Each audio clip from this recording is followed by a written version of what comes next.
Kasualitate handia da guraitonaren ontziaren izen bera izatea. Dos amigosena latza izan zen.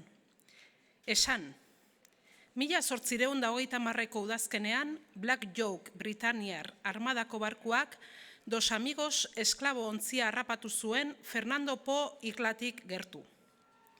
William Ramsey kapitainak idatzi zuenez, barkuak 500 gora esklabo zeramatzan Kuba aldera.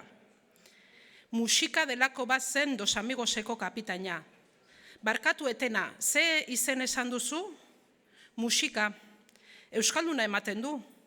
Baliteke, ontzia Kubakoa zen eta.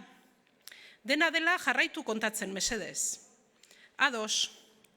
Musika horrek ikusi zuen atzetik zebilkiola Black Joke Britaniarra eta bazekien berandu baino lehenago harrapatu egingo zituela.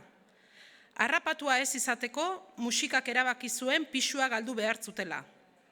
Horrela, 500 esklaboak irlatik gertu bota zituen uretara, igerian joan zitezen bertara eta janaria ere bota zien fardeletan egun batzuetan iraun zezaten.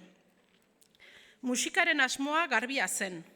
Ontziak abiadura handituko zuen pisurik gabe eta engainatu egingo zuen Black Joke.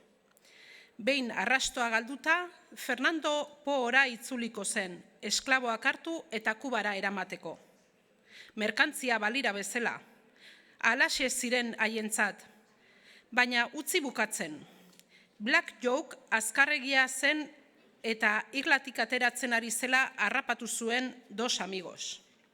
Ofizialak preso hartu zituzten, baina ezinezkoa zen Black Joke barruan 500 esklabo baino gehiago hartzea.